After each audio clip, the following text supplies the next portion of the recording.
Hukuman kebiri pantas diberikan untuk Beci, kata Komnas Perlindungan Anak. Hukuman tambahan bagi predator kejahatan seksual kan bisa dikebiri. Siap.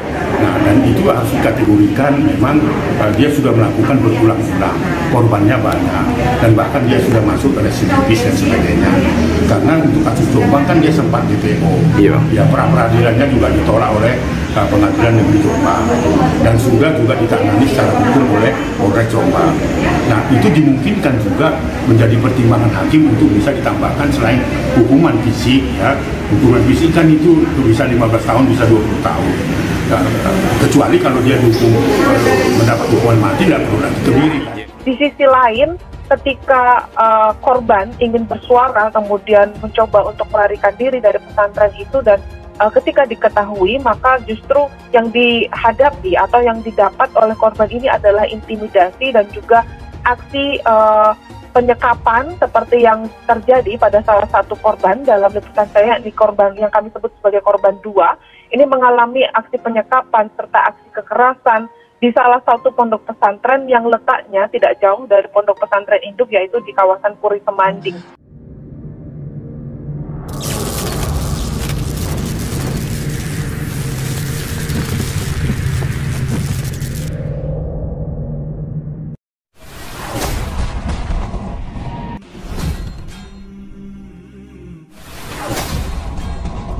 Kasus pencabulan yang dilakukan Beci terhadap santriwati di bawah umur terus mendapatkan perhatian. Komnas Perlindungan Anak pun telah diangkat bicara terkait hukuman yang pantas atas kasus pencabulan yang dilakukan MSAT ini.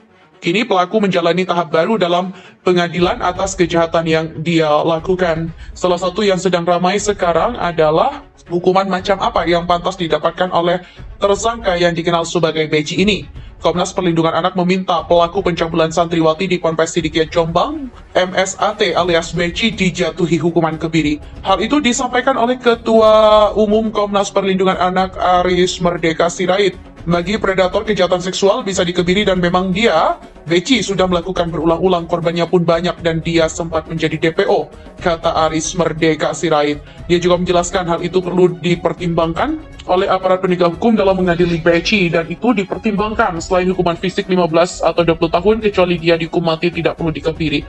Tak hanya itu, Aris juga berharap Beci disangkakan dengan Undang-Undang Perlindungan Anak jika ada korban lain yang masih di bawah umur. Harapan kami harus dimasukkan dalam Undang-Undang Perlindungan Anak kalau ditemukan memang korbannya anak-anak, ujarnya. Jaksa Penuntut Umum atau JPU juga bakal mendakwa MSAT alias Beci dengan 3 pasal sekaligus, baik pasal perkosaan hingga pencabulan.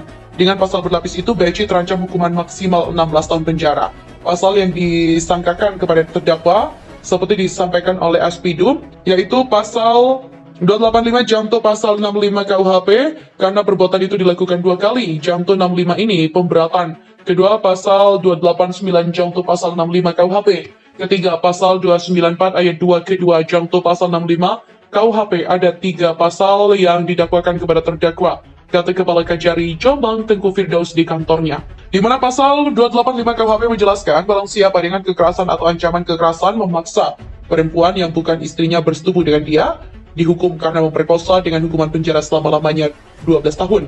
Pasal 289 KUHP berbunyi, barang siapa dengan kekerasan atau ancaman kekerasan memaksa seseorang melakukan atau membiarkan dilakukan pada dirinya perbuatan cabul, dihukum karena menyerang kehormatan kesusilaan dengan hukuman penjara selama-lamanya 9 tahun. Pasal 294 ayat 2 kedua KUHP menjelaskan pengurus, dokter, guru, pegawai, mandor, atau aufsichtstar, pengawas atau pesuruh dalam penjara, tempat pekerjaan negara, tempat pendidikan, rumah piatu, rumah sakit jiwa ataupun lembaga sosial yang melakukan perbuatan cabul dengan orang yang dimasukkan ke dalamnya dihukum penjara paling lama 7 tahun. Sedangkan pasal 65 KUHP mengatur hukuman bagi seseorang yang melakukan beberapa tindak pidana berbeda harus digabung, namun jumlah maksimal hukumannya tidak boleh melebihi ancaman maksimal pidana paling berat ditambah 1/3. Di antara 3 pasal yang akan didakwakan terhadap Beci, pidana terberat adalah pasal 285 KUHP dengan ancaman maksimal 12 tahun penjara. Sesuai ketentuan pasal 65 KUHP, ancaman hukuman maksimal bagi putra kiai terdekat Sidikiyah Kiai Haji Muhammad Muhtar Muti itu 16 tahun penjara. Disinggung terkait dengan kemungkinan tim JPU memasukkan hukuman tambahan kebiri kimia dalam tuntutan untuk Beci, Firdaus masih enggan berkomentar banyak. Dia hanya mengatakan nanti dilihat fakta persidangan seperti apa, dalam menuntut ada hal-hal yang memberatkan dan yang meringankan, nanti kita lihat di persidangan, ujarnya. Mantan santri bilang, Beci ngaku bisa nikahkan diri sendiri hingga korban pencabulan disuruh aborsi. Seorang mantan santri di Pondok Pesantren Sidikiyah mengungkapkan kesaksian korban pencabulan MSAT alias Beci, anak kiai di Jombang, Jawa Timur. Mantan santri Ponpes Sidikiyah yang menceritakan kesaksian korban pencabulan Beci itu namanya disamarkan menjadi Eko. Diwartakan Tribun News Sultra.com dari kanal YouTube TV One News, Eko mengaku bertemu dengan 8 korban pencabulan Beci di Desa Puri Semanding, Kecamatan Pelandaan, Jombang pada kisaran tahun 2014-2015. Saat itu, para santriwati korban pencabulan menceritakan aksi bejat Beci kepada Eko. Eko lantas menjelaskan modus yang digunakan Beci, anak Kiai Muhtar Muti itu dalam melancarkan aksinya untuk mencabuli korban. Pencabulan itu bermula saat Beci melakukan perekrutan tenaga medis di Desa Puri Semanding terhadap para santriwati Ponpes Sidikiyah. Disebutkan bahwa total terdapat sekitar 40 orang yang secara bergantian menjadi korban pencabulan anak Kiai Jombang itu.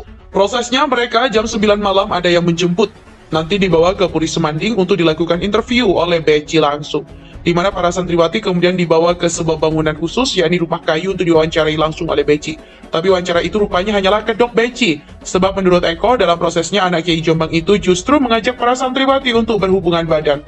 Di situ ada bangunan khusus dari rumah kayu dengan metode mereka dijanjikan tenaga medis dan dimasukkan ke lingkarannya Beci untuk diangkat derajatnya. Eko juga menyebutkan bahwa agar bisa menyetubuhi santriwati, Beci mengaku bisa menikahkan dirinya sendiri. Cuman dalam prosesnya itu ternyata mereka diajak bersetubuh dengan alasan Beci bisa menikahkan dirinya sendiri.